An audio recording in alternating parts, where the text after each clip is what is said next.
السلام علیکم۔ آج کا واقعہ حضور اکرم صلی اللہ علیہ وآلہ وسلم کے خاندان کے ایک عزیز ترین فرد، آپ صلی اللہ علیہ وآلہ وسلم کے ایک نواسے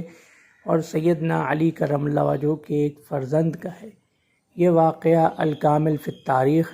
الاصابہ، الاستیعاب اور تاریخ دمشق میں مذکور ہے۔ واقعہ کچھ اس طرح ہے کہ ایک مرتبہ سیدنا حسن بن علی رضی اللہ عنہما اپنے گھر کے باہر تشریف رکھتے تھے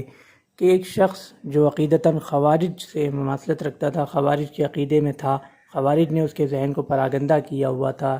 صحابہ کرام کی اکثریت اور اہل بیت کے خلاف، وہ آیا اور سیدنا حسن بن علی رضی اللہ عنہما کے خلاف گستاخانہ الفاظ استعمال کیے، ان سے گستاخی کی۔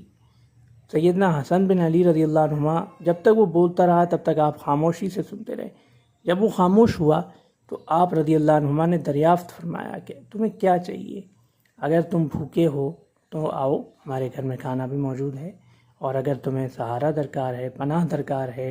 رہائش درکار ہے، ہمارے گھر میں جگہ بھی موجود ہے۔ جب یہ بات اس نے سنی تو اس نے باقاعدہ آپ رضی اللہ عنہ سے معافی طلب کی اور کہا، حضور میں آپ سے پہلے تو معذرت چاہتا ہوں کہ میں نے آپ سے اس قدر سختی سے بات کی۔ میں گواہی دیتا ہوں کہ آپ یقیناً،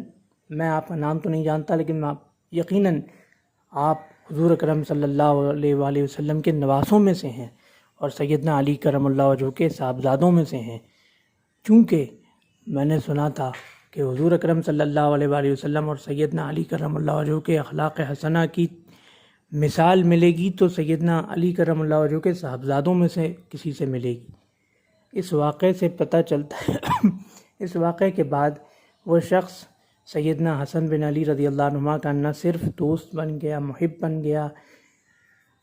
شاگرد بن گیا، بلکہ آپ رضی اللہ عنہ کا پرجوش حامی، مددگار اور مدافع بھی بنا۔ آپ رضی اللہ عنہ کے دشمنوں کو آپ کی طرف سے جواب دیتا تھا۔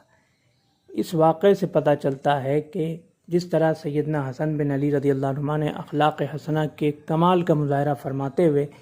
اپنے دشمن کا دل بھی موہ لیا، ہمیں بھی سبق ملتا ہے کہ ہم بھی کوشش کر کے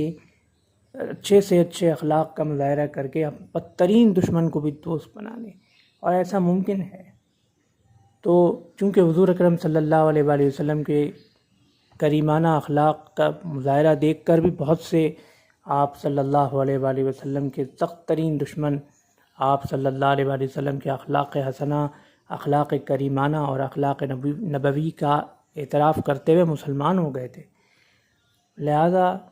عام امت کے لیے بھی یہ واقعہ بہت بڑا سبق ہے کہ نبی اکرم صلی اللہ علیہ وآلہ وسلم کے اہل بیت اور اصحاب کی طرح ہمیں بھی حتی الامکان کوشش کرنی چاہیے کہ اپنا اخلاق اتنا اچھا رکھیں کہ جو ہمارا بدترین دشمن اور ہم سے سب سے زیادہ بدگمان بھی ہو، وہ بھی، اس کی بدگمانی بھی دھل جائے، اس کی بدگمانی بھی ہم سے ختم ہو جائے۔ اللہ ہمیں اس کی توفیق عطا فرمائے۔ اللہ حافظ۔